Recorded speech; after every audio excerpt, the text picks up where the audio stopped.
Hi, Denise Naylor here, founder of Cash Genie Global, bringing out the financial genius in you, and author of Make Sure You Get Cash. In this presentation, I want to share with you the 3 key aspects of answering written questions. I mean those questions and part questions that many students either avoid or answer poorly. Yes, the questions that ask you to explain theory and apply it to practical situations or case studies. And I will demonstrate a worked example so you can see how I teach my students using a typical question from an undergraduate examination. So if you're participating today, it's probably because you are unsure of precisely what to write in your answer to a theory question. Or maybe you're puzzled by how much detail to include to gain the maximum marks. Or perhaps you are confused about how to structure your answer to meet the requirements. In the 30 years I've been helping students with assessment problems, I've noticed time after time that students struggle with theory questions. Even students who have studied the subject in detail and have a good knowledge of the topic can sometimes fail to score high marks in written questions. I believe that any theory question can be analysed from 3 aspects. And when you turn your mind's eye to these 3 aspects, you will score high marks. Now, without my first aspect, you will be missing the chance to gain easy marks. In fact, you might fail to answer the question that the examiner wants you to. But with this aspect, you will see clearly exactly what to write about. And this aspect is interrogate the question. Have you ever flicked through a media site, find your attention caught by a headline? Perhaps it makes you think to yourself, that looks interesting. Or, I know something about that. Let's have a closer look. Then when you start to read the article, you find the content does not live up to the promise of the headline. And you feel a bit let down or annoyed that you've wasted your time and possibly your money. I believe that something similar happens in the examination. You open the paper, catch sight of a word or phrase that you know something about, and you dive in. Oh, good, I can answer that. Phew.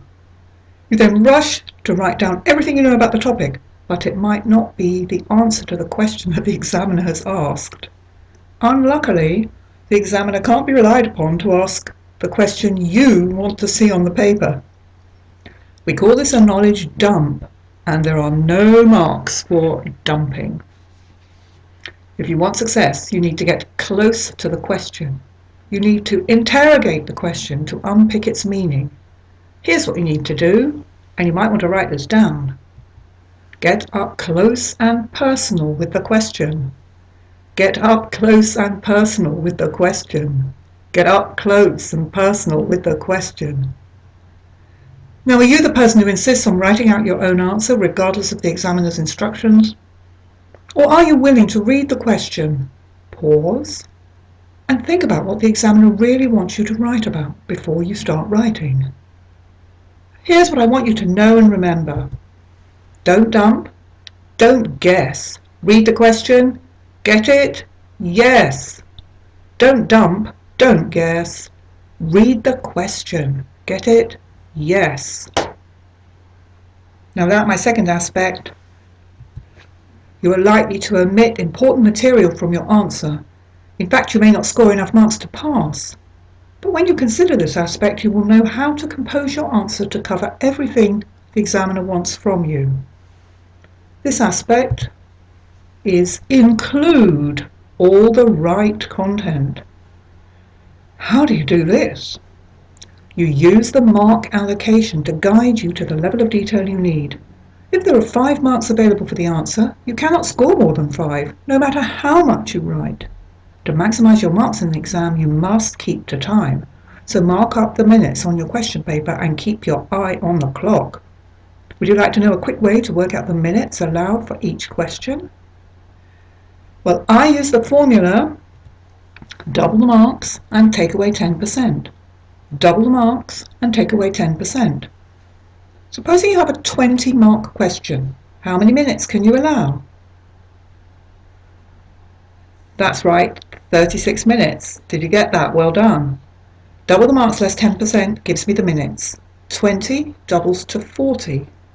10% of 40 is 4. 40 minus 4 equals 36. Calculators may be used. In any assignment, coursework or exam, you must allocate the minutes strictly.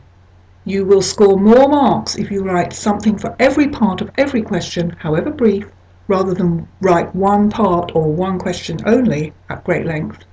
You cannot gain more marks than the allocation. So do not overrun on time.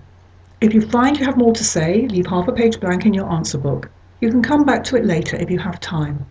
This point is so important that you might want to write this down. To get to the top, keep your eye on the clock. To get to the top, keep your eye on the clock. To get to the top, keep your eye on the clock. Now, without my third aspect, you are missing a chance to show that you can apply the theory in a practical situation. But when you look at the question from my third aspect, you're likely to achieve a great result. And this aspect is illuminate by example. Have you heard the expression, I had a light bulb moment? A moment when something that was hidden suddenly becomes illuminated. Aha! Would you agree with me that when you can see the way forward, it becomes easy to proceed? You see, when you relate the theory to a practical situation, it becomes easier to imagine and understand. Now perhaps you're thinking, accounting and finance are dry, technical subjects where accuracy and numbers are important. There's no room for imagination there. But I believe that today accountants and business people need both technical and communication skills. That's why assignments require you to calculate and to write. Over the years I've marked hundreds and hundreds of student assignments. When I open your assignment and see that you've used a relevant example to illustrate your discussion, I know that I can expect to award more marks to your work. Would you like to know what I mean by a relevant example? Well, it doesn't have to be complicated or technical or long-winded. In fact, the shorter the better. All you need is an example that shines light on your answer, that illuminates your discussion, that switches on a light bulb in your reader's mind. And by the way, you need to use what the examiner asks for, although if the examiner does not specify, you can suggest your own example. So what are you going to do? Are you going to search for an example that makes your answer crystal clear? Something that your reader can picture in their mind's eye? Or are you the person who switches off your imagination? Someone who ignores the power of an example to illuminate even, yes, a dry and technical subject. So here's what I want you to know and remember. A relevant idea makes your subject crystal clear. A relevant idea makes your subject crystal clear. A relevant idea makes your subject crystal clear. Now, as promised, here's a worked example of the three aspects. And our question is, explain the term responsibility centre and describe the four main types of responsibility centre commonly found in large commercial organisations. That's for 10 marks. And that question came from the Open University October 2011 Management Accounting exam paper. So first you need to interrogate the question. So this question can be broken down as follows. Explain the term responsibility centre. That's probably 3 marks. Describe the four main types of responsibility centre, 4 marks. And then large commercial organisations, 3 marks, giving us a total of 10 marks. Secondly, you decide what to include. Now this is questions for 10 marks. So how many minutes? Do you remember my formula? Well done. If you got 18 minutes, yes. Double the marks and take away 10%. So 10 doubled to 20. 10% of 20 is 2. 20 minus 2 equals 18. Now you need some time to think and plan, so let's take 2 minutes for that. That leaves us for our 3 mark, definition and short paragraph, responsibility centre, about 5 minutes. The 4 types, for 4 marks, about 6 minutes. and relating it to large commercial organisation for 3 marks, again about 5 minutes, totaling 18 minutes. Thirdly, you need to illuminate by example. And remember, if the examiner suggests a context, use it. If not, you can choose your own. So here we have a context, large commercial organisations, and we're going to use that. So back to our question.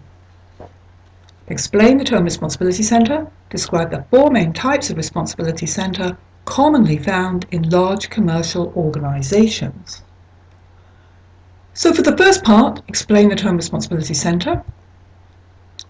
Here's a definition. The relationship between a manager's span of control and influence and that manager's performance accountability. And you could go on to just write a few short words to expand on that. So it's what a business can reasonably hold a manager responsible and accountable for. We know that a lot of functions overlap, and one manager's decisions and actions have a knock-on effect in another department. It's not a perfect science, but we're aiming for a budget that reflects manager responsibilities as closely as possible. We want the budget to be credible to the budget holder so that they are motivated to achieve the results and targets that the board has set for the organisation. Now we come to the 4-parter, which is the 4 main types of responsibility centre. And these are cost centre, revenue centre, profit centre, and investment centre. A cost centre manager, responsible for costs. These areas do not normally have significant revenue generating opportunities. A revenue manager, not concerned with costs, but is responsible for generating revenues by sales or income. A profit centre manager, responsible for both revenues and costs, and therefore profits, and sometimes measured on cash flows too. And an investment centre manager, responsible for costs, revenues, profits, cash flows, and investment of capital into the business. And these managers are very senior within the organisation. Now we know that our example is commonly found in large commercial organisations, so have you recently shopped in one of the large supermarket groups, for example Tesco or Sainsbury's? Would you agree with me that these companies meet the examiner's definition of large commercial organisation? Absolutely. So let's see what happens when we use the example of Tesco to illuminate your definitions. Now, would you agree with me that Tesco is likely to have a human resources department?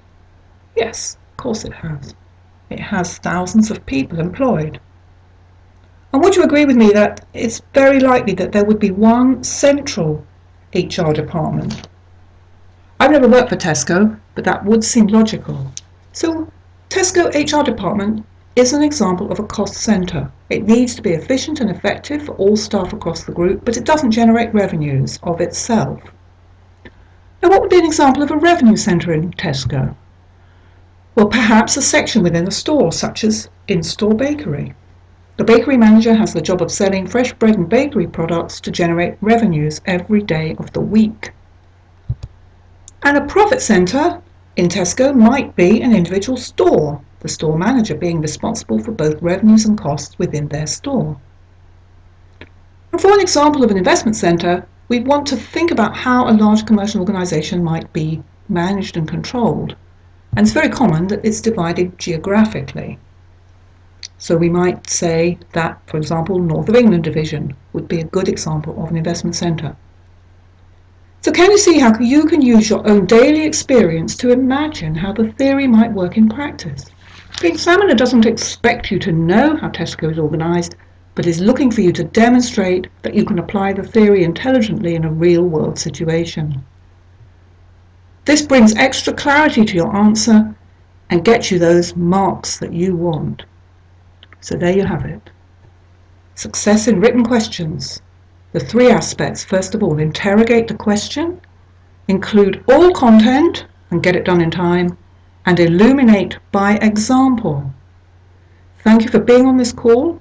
I wish you great success in all your tests.